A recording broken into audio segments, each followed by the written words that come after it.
our next session. Thank you very much for being here. Up next, we have a case study on addressing the accuracy gap of Scope 3 emissions, the Hitachi Rail case study. So on stage already, we have Christian Rönn, Chief Executive and Co-founder for Normative. So over to you, Christian. All right. Thanks a lot for being here, everyone. When people ask me what I do, I usually say that I do the two things that scare and bore people the most. Because what I do is that I work with climate change, the scary part, and I work with accounting, the boring part. So if you want to feel the intense cognitive dissonance of being scared and bored at the same time, fasten your seatbelts and listen in. Because I truly think that accounting has the potential to change the world and mitigate some of the scary stuff. So the title of this talk is Minding the Gap, Addressing Scope 3 Accuracy in Carbon Emissions Reporting. So that's what I'm going to talk about for the next few minutes. So a little bit what I do first and why I'm talking about in the first place. So I run a company called Normative.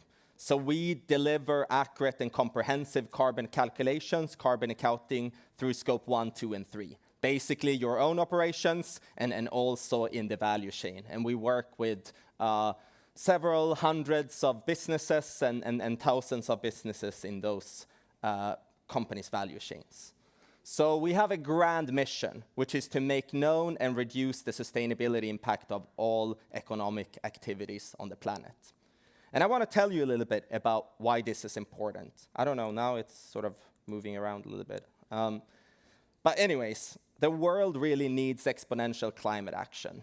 So that means that we need to slash our emissions in half every single decade. That is non-optional and non-negotiable. Or as my friend Johan Rockström says, you can't negotiate with nature. So slashing our emissions in half every single decade, what does that mean exactly? I mean, all of the emissions that we're seeing on planet Earth today is released by around 400 million companies. So that's a lot of businesses. I mean, we can't just call up every single company and say, please reduce emissions. We need to be a bit smart about it. But the interesting thing about that is that 90% of emissions, if you take a typical business, is located in their value chain. So if a company commits to reducing their emissions in Scope 3 and in their value chain, then that has network effects. So I mean, assume that all companies in the value chain would be of equal size. Then for every company that you could get to commit to reducing their Scope 3 emissions, you would get like 10 other companies doing the same thing because of buyer and seller pressure relationships. The thing is that all companies are not of equal size. Some are humongous and some are super small. So, I mean, the distribution curve typically looks something like this, that you have a few really large suppliers that account for a large part of the emissions. Then you have this long tail of SMEs that doesn't have much emissions at all. But combined, it's still a large chunk, and a lot of businesses have tens of thousands of suppliers. So we actually did some research and some digging, looking at the net zero targets that already exists in the industry. And I think all of you have heard about the emissions gap report, that we are not going in the right direction when it comes to the carbon commitments or reduction commitments of countries. But we looked at the commitments of some companies. And turns out that 1,000 companies with reduction commitments have emissions equivalent to 77% of global emissions in their value chain. So that means that reducing value chain emissions are absolutely instrumental. I mean, I want that to sink in, that if all of these companies, these large enterprises that already have committed to net zero, take their value chain commitment seriously, then we can solve this. This sounds pretty good, almost too good to be true. So what's the catch, right? So the catch is what we call the accuracy gap. So that's the difference between the emissions a company calculates and for those which it is accountable, essentially. So what we are seeing again and again is that most companies with net zero target actually only calculates and thus disclose a 40% of their total emissions. So there is this accuracy gap of 60%. So that means that unless companies start to actually calculate and account for their emissions properly, we might be in a situation where we can't actually leverage those net zero targets to get to the 80% global reduction that I talked about earlier. So essentially, what does this mean? I mean, failing to fully calculate and disclose carbon emissions exposes enterprises to greenwashing allegations. So this underreporting, if you don't have the right data, it leads to insufficient targets, insufficient net zero targets, and that in the end leads to incomplete actions. You're not taking the right actions to actually reduce the emissions in your value chain. And that is very seriously and very important, not just because of the planetary and ethical imperative, but there is also a business and legislative imperative connected to this. So I mean, right now we're in the midst of what will be the largest economic transformation in world history, where 130 trillion is committed to net zero businesses. And we have employees that are actually deciding where to go based on the long-term climate commitments of their employer. And we also see that most climate investments are ROI positive. But in order to leverage all of those benefits, you need to have the right type of data. So I said earlier, and actually there's supposed to be animations here, so I'm gonna kind of tell you what the animations are supposed to look like. But basically, I want to tell a story here that we have in the world around 80,000 assets, like coal power plants, steel production plants, trucking. You have all of those activities going on in the world, and those 80,000 assets combined constitutes the total carbon emissions of the world. The problem is that all of those emissions are sort of hidden in the subsurface of the world economy. So I mean, most of us don't even know the name of these companies that own these assets. But if you're a business, what you typically do know is that you have a general ledger of transactions and invoices. I mean, you know the tier one of your suppliers. You know exactly who you're buying goods and services from. But further down that value chain, emissions are happening all the time. But you don't know those specific emissions. And the current paradigm of sort of carbon accounting and carbon reporting, there's a lot of estimations there. So I mean, you essentially estimate based on how much you spend, what your total emissions are. And in that type of paradigm, the only way to actually reduce emissions is to reduce spend. And I mean, we can't disassemble the world economy. Instead of reducing spend, we need to increase spend. What we need to increase spend in the right type of sustainable activities throughout the value chain. So this is why we're building a carbon network that facilitates this seamless exchange of carbon data so that meaningful insights are available to drive continuous reduction and action. So this is really, really important. In order to make Scope 3 actionable, we need to have the data from the suppliers. We need to have data from the value chain, and that is what we are facilitating at Normative. So then to the case study. I mean, how to retrieve emissions insights. So we have Hitachi Rail to be more specific, a client of ours. They came to us with millions and millions of invoices from tens of thousands of suppliers, so a ton of data.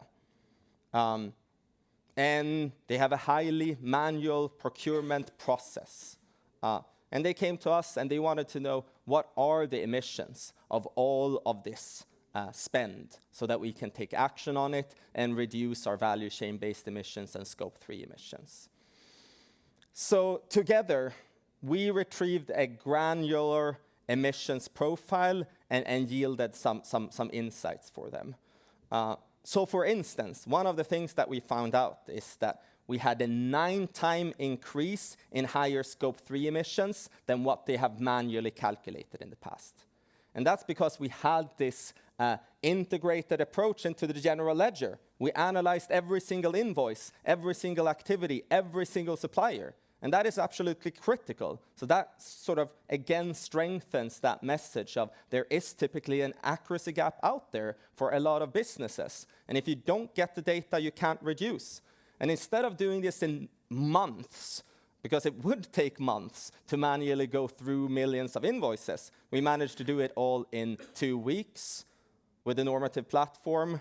And 25% of their emissions, turns out, is actually generated by 10 suppliers, which makes it mission critical for them to engage with those specific suppliers and have a conversation on what are some activities that you can do in order to reduce emissions, and asking them for more specific data on how that reduction can happen. So to summarize how we worked with someone like Hitachi and how we work with our hundreds of clients in general, there's sort of 3 things that we do in order to reduce that accuracy gap. So the first is the comprehensive coverage, making sure that we analyze every single activity, every single supplier. But in order to do so, we need the intelligent automation. You can't do this with pen and paper. You can't do it with an Excel spreadsheet. And thirdly, this is very, very important to us, to do everything that we do with a high standard of scientific integrity, to make sure that the calculations that we are performing has the best possible standard in order to yield the best insights and the best reduction actions. So that's it for me. And I think we have almost 8 minutes left, so maybe we have some questions. Brilliant. I have one. Yes. Brilliant. But what are the Sorry. Thanks very much. I love this. It's brilliant. But what are the friction factors that stand in the way of scaling this, do you think? I mean, it's a big friction historically has been to really get data from the suppliers, right? Because they might not be incentivized to do it if you're the only one that is asking. But I think what more and more companies are seeing is that there's plenty of large buyers that are asking. And you can talk to our sales team afterwards, but we have seen only in this week, we have several companies that are coming to us, and they're like in our RFPs, they're asking for carbon data, and we're not going to win the contract unless that happens. So I think that has traditionally been a barrier, and I'm not going to lie, that is still a huge barrier, but the speed of change here, I think, is tremendous. And if any businesses here are listening, please integrate climate into your RFPs and your processes. But the first way of doing so is to do what like Hitachi did, to actually screen your total emissions. Because then we know those 10 suppliers were responsible for 25% of emissions. So then you can sort of, target those actions in the best possible way. But brilliant question, and thanks for asking it.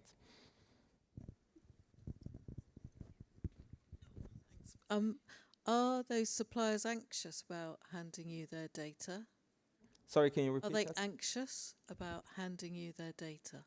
No, we haven't seen that so far. I mean, and like we work with lots of companies in lots of industries, like even a lot of banks that are sort of the most risk averse.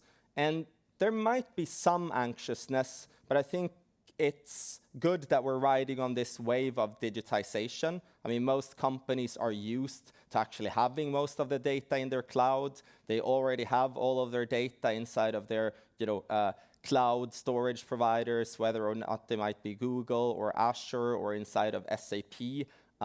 So I think that has made a lot of clients less nervous about it. So it's actually when I started the business 10 years ago, we sort of faced that challenge a lot more because a lot of businesses were not digitized in their processes. They had a lot of on-prem storage, and we're not seeing that as much anymore. And I think they feel a lot safe in terms of, all of the data is encrypted, and we, deliver on all of the standards that you need to deliver on in order to be a trusted cloud service provider. Yeah, thanks. Yeah. And how did you decide on your emissions factors? Oh. There's lots of different sets, right? So which one's the right one? Oh, we have a bunch of different emissions. So we have this taxonomy of over 8,000 different categories, and we have millions of emission factors for those 8,000 categories. So we don't have one set of emission factor, but we go through this constant review process of checking out for each of these 8,000 categories, what are the most trusted emission factors. So I mean, for some energy, it might be the International Energy Agency, or if it's European electricity, it might be the Association of Issuing Bodies. It all varies, but we have a sort of predefined process for how to update our emission factors and making sure they are the right type of emission factors. But I think it's also crucial to point out that a lot of Scope 3 emission factors will be based on estimations. And estimations are always inaccurate. That is why it's so critical to actually ask your suppliers through our network to get direct activities-based data from them, and hopefully have that cascaded through multiple steps. Because in the end of the day, if you work from sort of first principles, 80% of emissions worldwide comes from energy. Like regardless if I buy, a share or if I buy a tomato, like a lot of that is sort of energy throughout the different production steps, and you need that sort of core energy data cascaded throughout the value chain. Yeah. So is it learning all the time then? Are you saying it's like an intelligent system that's improving those emissions factors all of the time? Yeah, as we get direct emission factors from the suppliers, that is the case. And then for sort of your more standardized average emission factors, we have a constant review cycle for how to update them, because we want those standardized emission factors to have a specific source that we can trust, a specific university and so on and so forth. Sorry, I'm not trying to interrupt. No, I think brilliant questions. Thanks for asking them. It seems like there's so many different types of emission factors. Do you think for everyone in the world to move on the same journey together, there has to be one standardized set that everyone can rely on? Otherwise, there's accuracy gaps potentially in all of our emissions reporting. Yes. Yes and no. I mean, I think we definitely need a standardized set of emission factors for sort of your Scope 1 core activities, if you get what I mean. Specific emission factors for methane, specific emissions factors for different energy grids, specific emission factors for specific types of fuel. Then for everything else that is going on in Scope 3, I think it's critical to sort of have this insight that your Scope 3 emissions is just the sum of the Scope 1 emissions of your overall value chain. So I think it's all right that different actors have sort of, a different idea on what emission factor to use for, let's say this particular TV that is in front of me. I think that's all right, as long as you have the mindset that the perfect emission factor for this TV will actually be the sum of the data that you collect on the energy added throughout the production process, if that makes sense to you. Okay, I'm seeing nodding, so happy to hear. Yeah. Hi there. What sort of groups of assets or sectors do you find it hardest to get accurate emissions on? So you've obviously mentioned that there's a lot of inaccuracy, even when you're talking to suppliers directly. Are there any particular sectors or assets that you find it most challenging? I think the hardest to get accurate emissions data for has to be retail. And maybe it's just that we hate ourselves, but we are targeting retail, we're targeting financial industry, we're targeting manufacturing, sort of 3 industries that have predominant amount of Scope 3 emissions. And that's the type of industries where it's always sort of hard to get emissions factors in general. But in terms of sort of our taxonomy of emission factors, in terms of overall density, like probably electronics is a bit hard and difficult, but yeah. Do we have, I mean, now we're all almost out of time, so. Sorry, I can't, I'll talk to you later, but thanks a lot for listening. Thanks a lot for the brilliant questions. Please talk to me afterwards if you want to feel some more cognitive dissonance here. So, okay, thanks.